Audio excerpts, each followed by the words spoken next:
When I say the word robot, what's the first thing that pops into your head? Is it some friendly, clunky sidekick from an old movie? Or maybe it's the sleek, kind of scary villain from a sci-fi blockbuster. For decades, right, our imagination has been totally shaped by these powerful stories. Today, we're going to pull back that curtain on all the fiction to explore what a robot really is. We'll trace its journey from just an idea in a play to something that's very real in our daily lives. So, here's what we're going to dive into.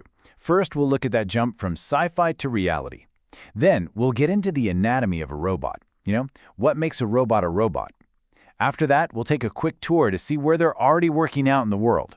And finally, we'll weigh the good against the bad, the promise versus the peril of it all. All right, part one, from sci-fi to reality. Before we get all technical, we got to start with the idea of a robot. And for most of us, that idea began in stories. You've probably heard these rules before, right? They're maybe the most famous rules for robots ever written. They come from the science fiction legend Isaac Asimov. And his 3 laws have really shaped how we think about robots for decades, making us ask these huge questions about ethics and control.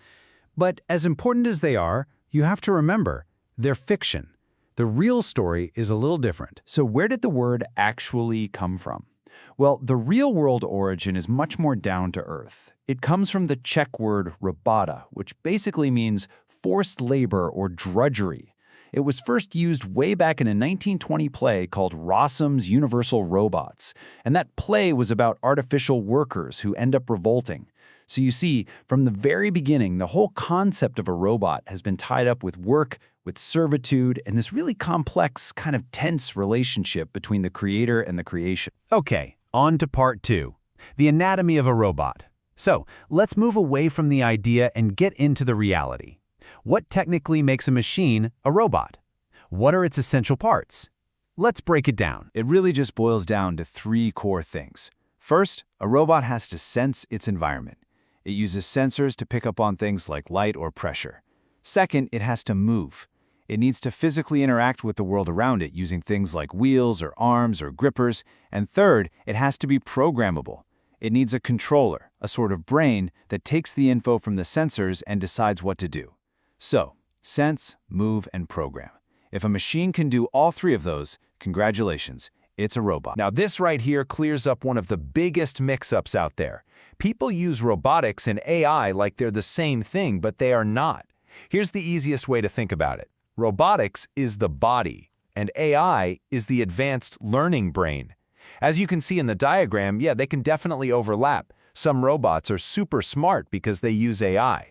But a lot of robots are just following a simple script, doing basic tasks over and over again with no real intelligence at all. Within robotics, there's another key split.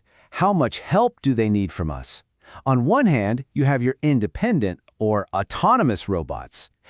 Think of a Mars rover exploring all by itself, or your robot vacuum cleaning the house while you're out.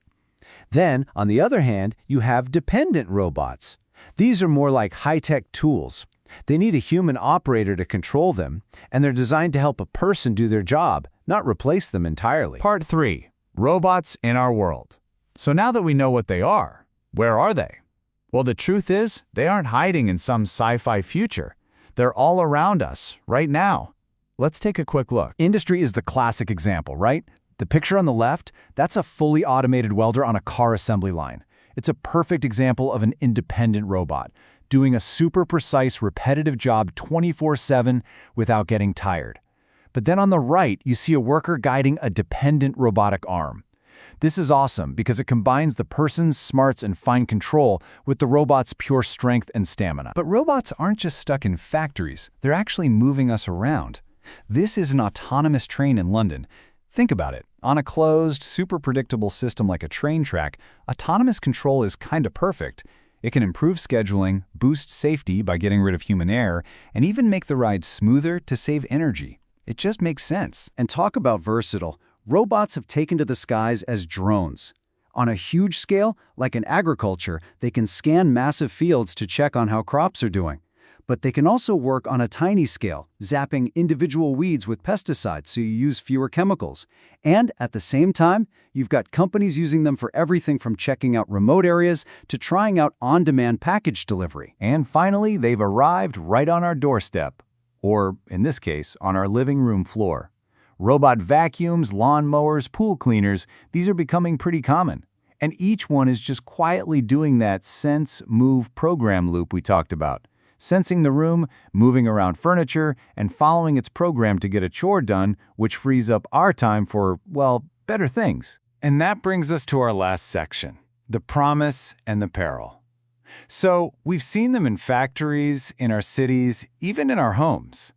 They're useful, no doubt. But with them becoming so common, so fast, it forces us to ask a really important question. What are the trade-offs? It's time to weigh the good against the bad. This table really lays it all out. The advantages, they're all about optimization. You get these massive boosts in productivity, you can keep people safer by sending a robot in to do a dangerous job, and you get perfect quality every single time. But the flip side is deeply human, and it's financial. The initial cost is huge, there's the very real fear of job losses, and there's always a security risk. What if these things get hacked? And finally, there's just plain old trust. Are we, as people, ready to hand over the keys? So, this is what it all comes down to. This is the big question we have to keep asking. At their heart, robots are just tools. Really powerful tools, sure, but they're designed to help us.